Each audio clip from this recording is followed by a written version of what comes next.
네, 매주 월요일 첫 순서죠. 여수 MBC 기자들의 친절한 뉴스 해설 시간, 친절한 기자들 시간입니다. 오늘은 여수 MBC 문영철 기자와 함께하겠습니다. 어서 오십시오. 네, 안녕하세요. 네. 자, 첫 번째 이슈로 들어가 보겠습니다. 만나보셨지만 여수시의 일청사 별관 증축, 이 계획이 논란이 또 되고 있는데 어떤 배경에서 나온 논란인지 배경부터 설명을 좀 해주실까요? 네, 이 청사 별관 중축은 지난해부터 나온 얘기인데요. 문수청사가 정밀 안전진단에서 D등급을 받으면서 이 대체 건물이 필요한 상황이 됐는데 네. 그러면 이번 기회에 각각 분산돼 있는 청사들을 한 곳에 모아보자 이런 취지에서 시작된 사업입니다. 현재 여수시 본 청사를 제외하고도 7곳에 각 부서들이 흩어져 있는 상황인데요.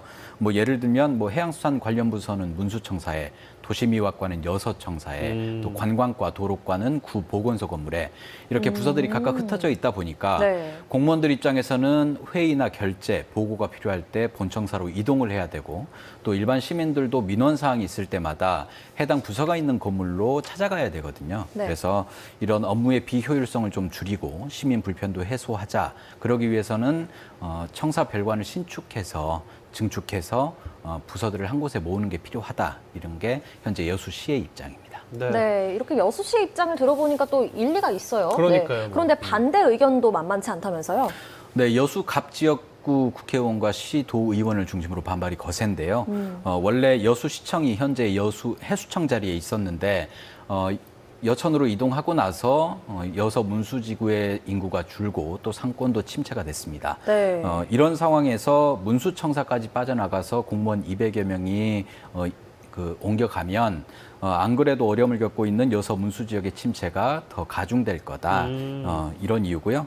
또 시민들의 불편을 위해서 청사와 별관이 필요하다고 하는데 네. 사실상 여서 문수, 미평 같은 구도심 지역 주민들은 민원 사항이 있을 때마다 여천 지역으로 이동해야 되기 때문에 거리가 더 늘어나서 불편이 오히려 가중된다. 이런 이유도 있고요.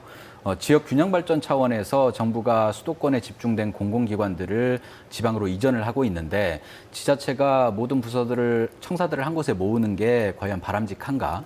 이런 반론도 있고 오히려 해수청 건물을 매입해서 이 청사로 활용을 해야 된다. 이런 주장까지 나오고 있는 상황이고 또 최근에는 코로나19로 경제 위기가 점점 심각해지고 있잖아요. 네. 이런 상황에서 400억 원 가까운 예산을 들여서 별관을 짓는 게 합당하냐 이런 지적도 나오고 있습니다. 특히 지난주에는 갑지역구 정치인 등으로 구성된 협의체가 성명서를 내고 청사 별관 신축에 대해서 공식적으로 반대 입장을 밝혔고요. 더 나아가서 청사 별관을 지을 돈으로 재난지원금을 지급해라 이렇게 촉구하기도 했습니다. 예. 물론 어느 업무를 보러 시청을 가시는지에 따라 다를 수는 있겠지만 말씀하신 것처럼 이제 지역 경제 악화, 또 공동화 현상을 더 가속할 것이다. 이런 반대 입장도 다 일리가 있는 것 같아서 네. 참 이게 어려운 문제겠다 이런 생각이 좀 들긴 하는데 결론은 어떻게 날 걸로 문영철 기자는 예상을 하십니까? 결국 의회 승인 없이는 이 청사 별관 증축을 추진할 수 없는 상황인데요. 네. 오늘 여수시 의회 임시회가 개회를 했고 내일 이 안건이 심의될 예정입니다. 내일이군요. 네. 근데 현재로서는 상임위원회 통과도 어려운 상황인데요. 안건은 기획행정위원회에서 다뤄질 예정인데 이 소속 의원 8명 가운데 6명이 아까 말씀드린 별관 증축에 반대하는 성명서에 이름을 올렸거든요. 그래서 통과 가능성은 현재로서는 매우 낮다 이렇게 볼 수 있습니다. 네, 상임위원회 내일 주목해 봐야겠습니다. 두 번째 이슈로 넘어가 보겠습니다. 최근 순천과 광양을 지나간 코로나19 유행에도 여수에서는 확진자가 나오지 않았습니다. 네. 하지만 확진자들이 계속 여수에 다녀갔단 말이에요. 시민들의 불안감은 계속되고 있죠. 네, 우리 여수 지역 주민들의 가장 큰 걱정이기도 한데요. 여수에서는 지난 2월 이후에 아직까지 지역 감염자가 나오지 않고 있지만 타 지역 주민들이 여수를 다녀간 뒤에 확진 판정을 받는 경우가 계속 발생하면서 만에 하나 뭐 지역 감염으로 이어지면 어떡하나 이렇게 우려를 많이 하고 계신 것 같아요. 최근 사례들을 좀 살펴보면요. 지난 6일에 양성 판정을 받았던 대전 300번째 확진자가 확진 판정을 받기 하루 전에 지인들과 함께 여수를 방문해서 수족관, 식당, 뭐 농협, 마트 등을 방문한 것으로 확인됐고 또 지난주 목요일에 양성 판정을 받은 포항 지역 확진자 2명도 여수에 있는 카페와 식당을 다녀간 것으로 확인돼서 한바탕 소동이 일기도 했습니다. 네. 뭐 이분들과 접촉한 지역 주민들은 다행히 이제 음성 판정을 받아서 한숨 돌리기는 했는데 이 여수의 특성상 관광객이 많아서 앞으로 이런 사례가 계속 발생할 수밖에 없다 보니까 긴장의 끈을 놓을 수는 없는 상황입니다. 예. 아직 나오지가 않아서 여수시에서 보낸 재난 문자 같은 걸 보면 좀 뜨끔뜨끔한 경우는 좀 맞아요. 있는 것 같은데, 예. 확진 판정을 받은 해외 입국자분들 중에서 좀 특이한 사례도 있었다면서요? 네, 지난 4일에 필리핀에서 입국한 일가족 4명 가운데 엄마와 자녀 1명이 양성 판정을 받았다는 소식 뭐 최근에 전해드린 네. 적이 있는데요. 예, 음성으로 나왔던 아빠 또 다른 자녀 1명에 대해서도 추가 검사가 이루어졌는데 지난주 수요일에 3차 검사에서 나머지 자녀 1명이 양성 판정을 받아서 강진의료원으로 옮겨졌습니다. 결국 아빠 1명을 제외하고 일가족 4명 가운데 3명이 바이러스에 감염된 건데 이 남편분 입장에서는 이 부인하고 아이들만 병원으로 보내야 하는 심정이 어떻겠어요? 본인만 이제 안 걸리신 거니까. 그렇죠. 예. 그래서 얘기를 들어보니 차라리 나도 양성이 나와서 같이 병원에 갔으면 어땠을까 이런 말씀까지 하셨다고 하더라고요. 네, 아유, 그 마음이 정말 이해가 됩니다. 그러니까요. 부인과 아이들이 하루빨리 회복이 되기를 좀 바라겠습니다. 네. 여수 산단에서도 가슴 쓸어내리는 상황이 있었잖아요. 네, 이달 초에 있었던 일인데요. 광주에 거주하는 한 50대 여성이 확진 판정을 받았는데 확진 판정을 받기 직전 사흘 동안 여수 산단 롯데케미칼 구내식당에서 세척 업무를 담당했던 것으로 확인됐습니다. 네. 이 여성은 롯데케미칼 직원은 아니고 구내식당을 운영하는 협력업체가 고용한 일용직 근로자였는데요. 세척 업무를 하는 공간하고 또 직원들이 식사하는 공간이 분리돼 있어서 접촉자가 그렇게 많지는 않았고 접촉자 15명이 다행히 음성 판정을 받았습니다. 다만 바이러스가 뭐 에어컨 바람 등을 타고 멀리 떨어져 있는 사람들한테 전파되는 사례가 보고되고 있잖아요. 맞아요. 그래서 당시에 이 롯데케미칼 구내식당에서도 이 선풍기가 돌아가고 있었거든요. 그래서 앞서 말씀드린 사례가 혹시나 발생하지 않을까 싶어서 접촉을 직접 하지는 않았지만 우려가 되니까. 그렇죠. 예. 당시 식당에서 식사를 했던 직원 400여 명에 대해서도 진단 검사가 이루어졌고 다행히 모두 음성으로 판명됐습니다. 다행이네요. 그렇죠. 뭐 일반 회사들도 그렇지만 특히 여수산단 같은 경우는 뭐 확진자가 발생하면 공장을 아예 멈춰 세워야 되는 경우도 발생할 수 있기 때문에 이 업체들이 그야말로 이제 비상인데요.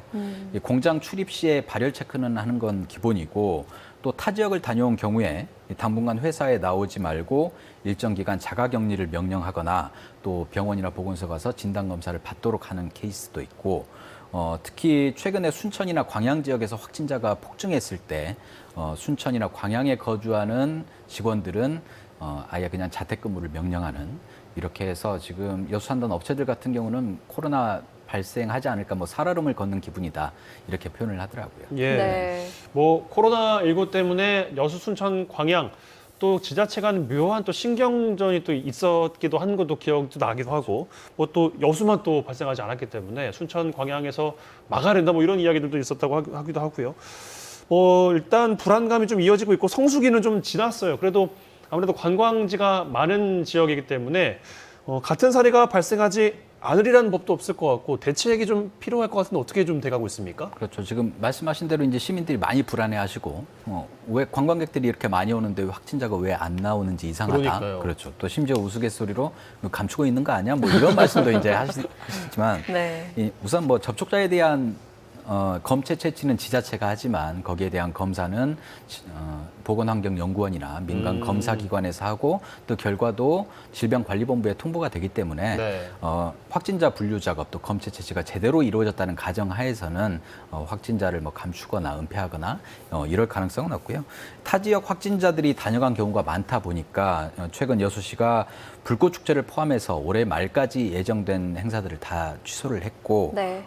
이제 관광객들이 많이 찾는 낭만포차 같은 경우는 운영 중단 기간을 한 2주 정도 연장을 입장을 했고요. 네. 이렇게 했고 최근에는 주요 관광지에 방역관리요원 40여 명을 배치해서 방역 수칙을 제대로 지키고 있는지 아닌지 이런 것도 확인하고 있고 이 여수시에서는 이 요원들을 점차 늘려나갈 계획이다 이렇게 얘기를 하더라고요. 근데 이 지역 간 이동을 전면 차단하지 않는 한 감염 가능성을 100% 낮출 수는 없는 얘기고 그래서 우리가 뭐 마스크 쓰거나 아니면 사람들이 많이 가는 것을 좀 피하거나 이런 기본적인 방역 수칙이 더 중요한 이유기도 합니다. 네, 저는 가장 걱정되는 게 추석 연휴예요. 앞으로 2주 앞으로 다가왔는데 정부는 지역 간 이동 자제를 권고하고 있습니다. 우리 지역 지자체들의 대응은 어떤가요?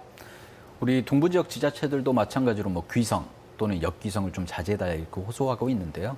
쉽게 얘기하면 뭐 오시지도 말고 가시지도 말라. 가만 좀 있어달라. 그렇죠. 이런 얘기죠.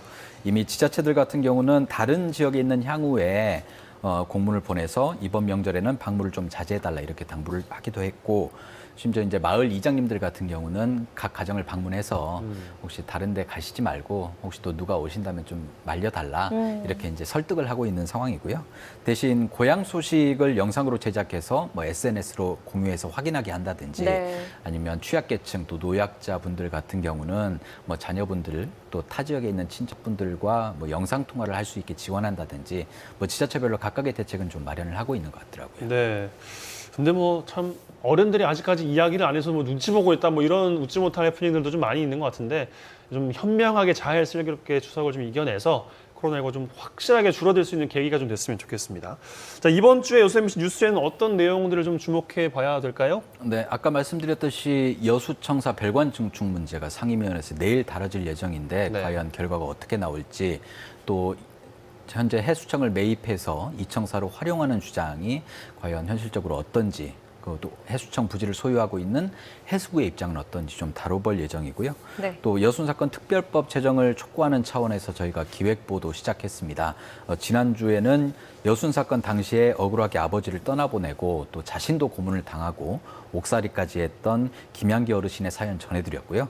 이번 주에는 여순 사건 당시에 이유 없이 끌려가 처형된 피해자 또 그 유가족들의 안타까운 사연 전해드릴 예정입니다. 네, 이번 주 뉴스도 주목해서 봐주시면 좋겠습니다. 문형철 기자와 얘기 나눴습니다. 고맙습니다. 고맙습니다. 고맙습니다.